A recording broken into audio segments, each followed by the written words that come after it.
I'm Owen Bigland. This is the Inside Edge video blog. Okay, it's Saturday, so let's do one of my kind of investing, the proper mindset you need for success, that buy and hold mentality. Don't try and do anything fancy. Don't time markets. Set a game plan and then stick through it through thick and thin. There's really not much to it. It's a pretty simple formula. Wanted to share an email that a guy sent me here, a viewer, and I get a lot of these. Probably a couple every month I'll get from people with a similar story to this. So let me just read it through, most of it here for you. Owen, originally I was a fairly strict dividend growth investor like yourself for over a decade. However, I got caught up during the frenzy in 2000, 2001 crypto and tech stock run-up, and foolishly started shifting my investing strategy towards high growth tech stocks and cryptos.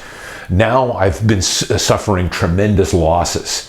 My close friends were making fun of my stock picks while they were looking like geniuses with returns on their cryptos, Tesla, and other high growth meme stocks.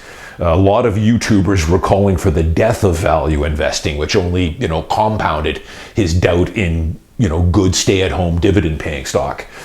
I've learned my lesson. I've now cut my losses on a lot of the unprofitable high-growth names, and I've reinvested it back into my favorite dividend stocks and index funds, like you've been preaching. It's been a very painful lesson for me. It's tough to resist the temptation when you see these high-flying names going up 20, 30% and your stock's up 5% plus a dividend. It's slow and steady. It can hurt.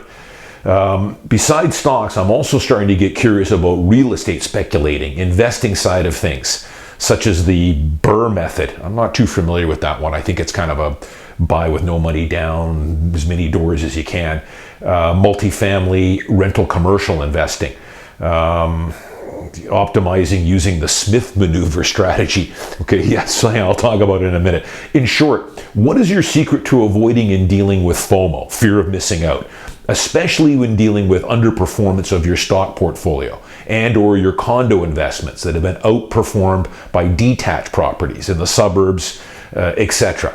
Okay, so the one thing I told him, I got back to him and said, listen, don't worry about it. We all make mistakes. You're still a pretty young guy. The good news is that you've realized this mistake you've done. You've strayed off the game plan you started 10 years ago by buying high quality dividend growing companies and ETFs, and you chase some higher returns, some get rich quick stuff, and you got burnt. I have been there too, not to this extent, but in my early years with a little bit of mad money, I used to chase dumb companies, dumb stocks that strayed away from my formula. Most of the time I lost pretty close to all my money or a large percentage and had to sell it at a loss. So the good news is you've caught it. It's not too late. You're still a young guy. You pivoted now back to your main strategy you had before. And we all learn lessons from it. Buffett would always say this, try not to make too many mistakes. You're going to make some mistakes, but just make sure you learn from those mistakes. It's life. I've been there too. I've done a blog on a few mistakes I've made in real estate. Go back 6-7 years into my archives. I told you guys a story about a loft apartment I wanted to buy in the Crosstown area. It was a tough negotiation. I ended up getting my dander up a little bit and in the negotiation process and let it go over about $6,000 difference. We kind of ground this thing down and it was about $6,000 apart and I walked. In hindsight, I should have just gone up another $6K and bought that unit. It was a superior home and I just let the negotiating get the best of me. But I learned from that. Never made that mistake ever again. Penny wise, pound foolish is what I would call it. And I also dabbled in, again, some dumb stocks that strayed away from my formula. So fear of missing out. Again, I take the advice of people like Jack Bogle and Peter Lynch and Warren Buffett. I think Buffett always used to say, because they're always poking fun at him too, Buffett up until recently had very little in tech stocks. Apple now is his biggest holding by far, but he only got into Apple 5 years ago. But Buffett always used to say, hey, you can't own everything. You're not going to get them all. You've only got so many stocks you can own and evaluate and monitor. There's going to be hundreds of great companies out there that take off that you aren't on board with. And that's totally fine. And that's the way I've always looked at it as well. I've got some tremendous Companies I've held for many, many years now, decades. Apple, which I'm up probably 1,500% on. But I've also got slow and steady gainers like a Pepsi or a Macdonald's or a Johnson & Johnson. Again, I don't have any fear of missing out. There's lots of stocks out there that I wish I would have bought, and they've had tremendous runs. You're seeing, though, a lot of them, especially in the techs, coming back down to earth now, and that's usually what these high-flying growth names do. They grow 3, 4, 5 years at double-digit returns, 30, 40% a year. You triple your money in 5 years, and then a lot of times, though, like we're seeing in companies like Spotify and Meta, they come back down to earth. And when they do, they come down hard. So stick with your game plan. At least you're back on track now with where you were before. And that's all that matters here. Again, set a game plan. Everyone's different. You guys know that my philosophy, you don't have to follow my formula. My formula, in a nutshell, when I first started out, was a dividend, like this guy, a dividend growth strategy. So you not only own companies that pay a dividend, but they have a long track history of increasing that dividend. Be careful, you're not chasing yield here. It doesn't mean you go buy AT&T and Verizon, that are paying a 7% dividend. Don't chase the high dividends, because that's usually a recipe for disaster. I talk about it in my book. You want companies that pay a decent dividend, maybe 3.5% right now, but have a long history of increasing it. They increase it because they're profitable and they have lots of free cash flow. That's why they can keep doling this money out to shareholders. Then, because they didn't have low-cost ETFs when I first started investing 30 years ago, about 12 years ago, I started shifting a lot of my portfolio to just straight index investing, buying the S&P 500, buying the VIG, the Vanguard Dividend Appreciation Fund, buying the XEI and XIC in Canada, just buying the broad index, paying 6, 7, 8 basis points. That's the way that most of you should do it. The reason I'm still into dividend growth investing is because my plan was to always build a big enough portfolio that I can live off the dividends, never have to sell a stock, and I can generate, $250,000 a year in dividend income.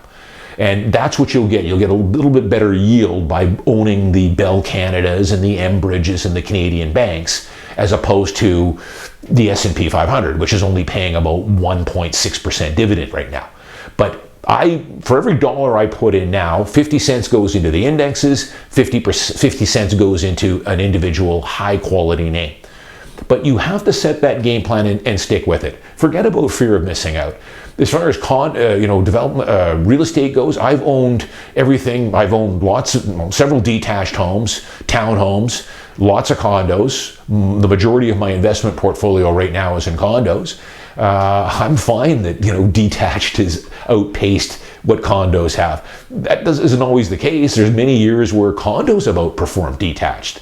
Just like what you're talking about in the high-flying tech stocks. They have good years and then they can crash and go down as well. I think we're probably heading in that now. You're seeing these old dividend payers like the Procter & Gamble's and the Pepsi's at all-time highs, and of course the tech stocks having a pretty major sell-off.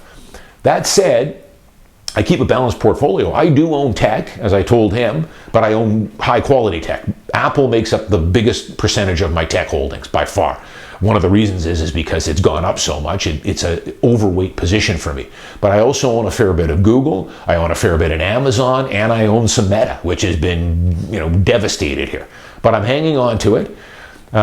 It's good to have a balanced portfolio. I use a barbell approach. I've got some high-flying tech names that don't pay a dividend. Most of those are in my TFSA, but my basic portfolio, the core, 80% of it, is in high-quality dividend stocks that pay me an increasing dividend, and then just buying the index.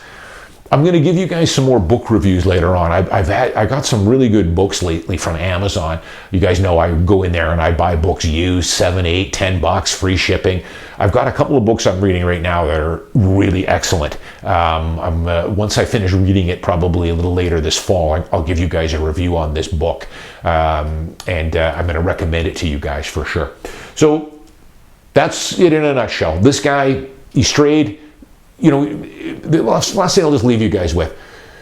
There's nothing wrong with putting a little bit of money into, especially if you're young, if you're in your 20s and 30s, I would have some tech for sure, some Apple, some Google, some Microsoft.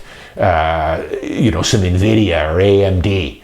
There's nothing wrong with taking 5% of your portfolio and putting it into a little bit more aggressive names, but I would keep the core holdings that you have stick to your game plan.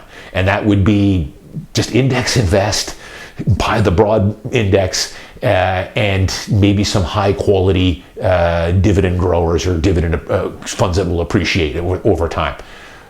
That's probably the best formula for you. Stick with it, thick and thin. There's going to be good years and bad years. So far, we'll see what the end of this year does. My portfolio is down. It's been a rough year, but I've been through these before. I use these opportunities to try and buy more at better prices. That's the way you should look at it too. I'm Owen Bigland. As always, I'll see you next week.